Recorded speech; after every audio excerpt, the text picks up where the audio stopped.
Hey everyone, Jess here from Storage Warrior.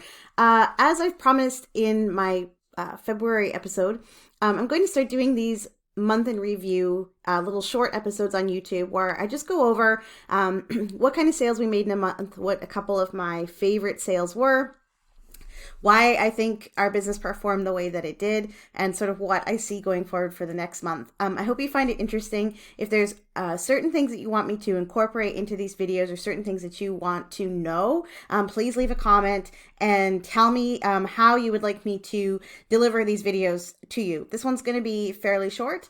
I'm going to cover both February and March in this video. A lot did happen. We were very, very busy and sales were really good. So let's get right to it, and I'm going to talk about why I think that happened and how we did.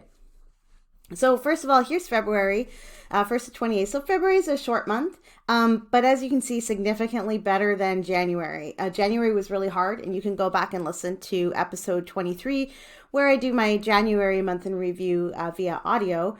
January was a pretty slow month for us, but February started to pick up, and by about the middle of the month, we were pretty happy with our daily sales. So net sales after fees and everything, still just under 18,000 US. We did have quite a few sales on other platforms that brought that up to a reasonable total sales revenue. But because most of our business comes from eBay, I'm primarily going to focus on that here. Now, as I said, the sales started to pick up towards the end of the month. And the reason for that is mainly because we went to the island and we picked up those 2 storage units, which fortunately for us had some really good stuff in them. So one of my favorite sales for February, actually, it is the largest sale that we had in February, was from one of those storage units. It's this XGIMI Horizon Pro 4K projector. This is one that you connect to your Android phone, and it does all these things. The sound quality is really nice with the Harman Kardon incorporated speakers. It worked absolutely perfectly. It was a beautiful machine, great quality, and I think it sold in about 5 days for a full price. So we were really happy with that. This thing retails for about $3,000. I really wanted to sell it quickly because I'm never sure with electronics. I just kind of want them to go. I don't like to keep stuff like this around too long. And it did have a cosmetic dent in the side, which I felt like really affected the value. So I wanted it to go fast, and it did. So 5 days, $999.99 US. We're really happy with that sale. And another one that I like, just for nostalgic reasons, from February is this Tamagotchi, which I sold for $150 US. This was also from one of the storage units. And there were a few other virtual pets in that storage unit. They were like 4 Littlest Pet Shop electronic pets. They were worth a little less, but we've sold all of those now as well. This is my favorite one, that Tamagotchi in the rare peacock case, and it was fully functional and really good cosmetic condition, and it got $149.99 for that. So we had several sales in the sort of 3 digits, so that one in that one low 4-digit sale, $1,000 sale, that really boosted our sales for this month. And we also pushed a lot of things through on Craigslist. We don't use Facebook Marketplace because I just fundamentally hate it. I could do a whole episode about why if you want to, but we don't use it. We use Craigslist, even though I think the user base for Craigslist is probably dwindling a little bit here in Vancouver. It is still fairly strong, stronger than it is in a lot of other markets, and we do sell fairly well there. But the large items from the storage units, we really needed to move them quickly because we bought so much inventory, and our warehouse was so full that we had to push that through really fast. So all the little pieces of furniture, we sold a couch for $750. And then for March, we actually sold a mattress from that unit, which was a memory foam in really nice condition that retails for almost $5,000 that we got $700 for. Resale on used mattresses. Obviously, the value of those diminishes very, very quickly, but this one was in almost like new condition, and the buyer was really happy with it. So Craigslist sales were also strong, and that led to a pretty good February for us. As February picked up and got into March, things got even better, so that was pretty exciting. If I click over here to March, you can see our sales up almost 40% from February, which was up quite a bit over January. And a lot of this is from the Barbie and doll collection that we purchased. So you can see the video here on YouTube, the little short clips of our trip. up the Sunshine Coast to purchase a van full of Barbies and dolls. This was a really fun purchase for us. The people were really nice. It was super overwhelming. It still is. Parts of our warehouse are just covered in doll clothing, and I'm like, what do I do with this stuff?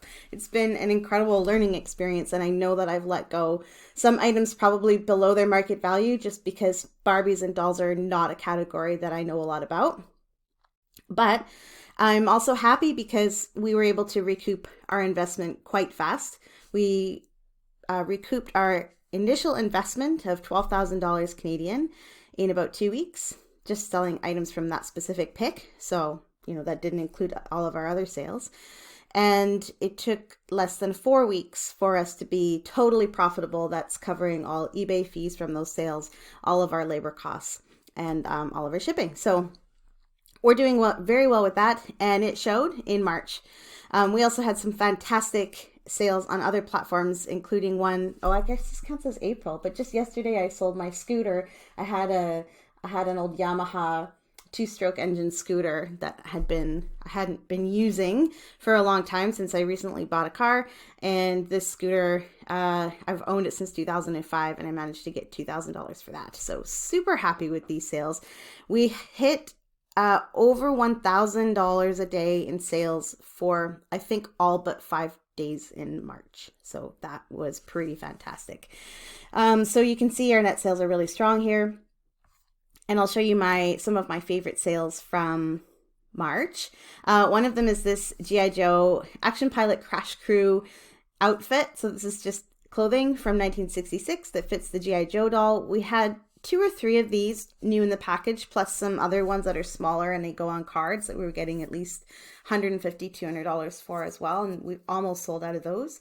This one was really exciting. We didn't know where to price it. We were looking on WorthPoint, and we saw some examples of it sold new in the package as high as, I think, $750 US, going back a couple of years. But we noticed that over time, it looked like the market price was declining. That's one thing that WorthPoint is really good for, is because it gives you sales that go back so long, like sometimes a decade or more, that you can see if there's enough solds of a particular item, you can start to see price trends. So we checked a few of these G.I. Joe outfits, and it looked like they were selling for more on average a couple of years ago. So we didn't think we could command the 2020 prices for them, but because they don't come up very often, we thought we could get pretty close. So I put this one up for $599.99, and I think it sold within a day. So to me, that felt a little fast. I feel like if we sell something between 7 and 10 days or 7 and 14 days from listing it, that I priced it perfectly. It gives it a little bit of time to simmer, a little bit of time for that right buyer to come along and pick it up at what they think is a fair price. So this was a little fast for me, but again, because we were in the interest of getting our initial investment back from this collection really quickly, this was a fantastic sale, and I believe the buyer was happy. He's also bought a few other things from us, so that's pretty cool. Another fun sale for March are these, and I actually can't remember where we got them. They may have been just left out in a back alley for free. We get all kinds of weird decor items like this that people just leave behind their homes. Vancouver is actually really good for that. When we want to go for a walk, or when we had our dog and we were going to take him out to the forest or something, we would often take back alleys just about the entire way just to see what we could pick up, pay for gas money, find a couple little things. And I think this was one of those things. So these old kids skis, which I'm pretty sure were made by Viking, but the sticker was worn off. I found others sold online that still had the Viking sticker that looked identical. So I think that's who the maker was. This didn't take too long to sell, maybe a month or 2 months. And I did get full price $129.99 for those. So pretty happy. We had lots and lots of sales of items over $100 in March, which really contributed to those strong sales numbers that you're seeing. Now, I did talk about recessionary problems, economic concerns. I've brought that kind of stuff up a lot in the podcast. Lots of other YouTubers and resellers have been talking about it too, and those concerns are all definitely legitimate. But one thing that I always say is that the people who have money to buy collectibles will continue to buy them. And in a market where the prices for these so-called luxury goods are on the decline, people who do have deeper pockets are looking to pick up great collectibles at what to them is a bargain compared to a couple of years ago. So if you have good inventory, it is still going to sell. I think that our February and March sales demonstrate that. We are already in another 4-figure daily sales trend for April. It's only the 2nd, so we've got lots of time to see where April goes. But I have no reason not to think that it won't continue. I sold my Blythe, one of my 2 Blythe dolls from that collection, just a couple of hours ago for $800 US. So the buyers are out there. The key right now is sourcing. It's about finding good inventory. We were so happy to have these 2 opportunities to purchase fantastic inventory at a really fair price and relatively close together. We also had some labor help over March spring break that helped us process inventory quite a lot faster than we can as just the 2 of us, and that helped a lot as well. So we're planning to continue that momentum for April and May before we take a little vacation right around my birthday. And so you're going to see us coming up with comic auctions. You're going to see lots and lots more dolls. I still have like at least 100 Barbies to list on eBay that I haven't even photoed and researched yet, plus 3 or 4 bins of larger dolls, composition dolls, and still boxes and boxes of clothing. It's absolutely crazy. And Johan is like, let's go buy more stuff. So I think we're going to continue to be quite busy, and if we keep finding good inventory like these dolls that collectors are looking for, I think sales are going to be pretty strong.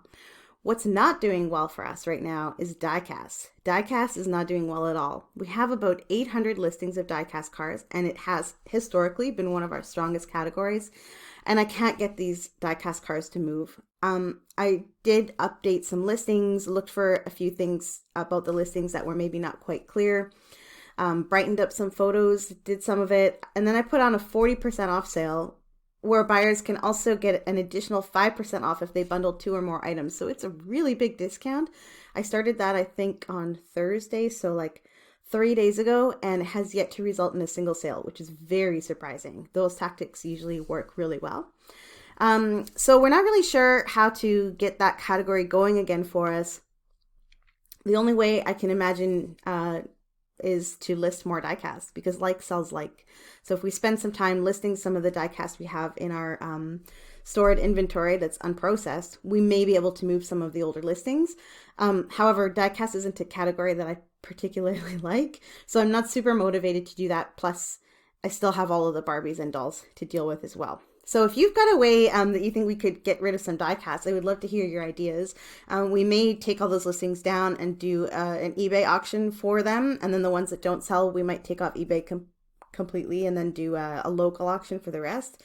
But we would like to get rid of a lot of the diecast because it's taking up a fair amount of space in the warehouse. We have about 75 bankers boxes that are almost exclusively diecast cars.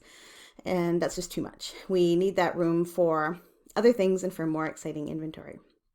So in conclusion, doll stuff doing very well. Vintage doll stuff, vintage G.I. Joe, great categories. Comic books always strong. Diecast not so much. Tell me what's selling for you. Like and subscribe to this video for sure, and leave a comment. Tell me what's really selling well for you, and also how you would like to see me doing these month in review videos going forward. All right, see you next time.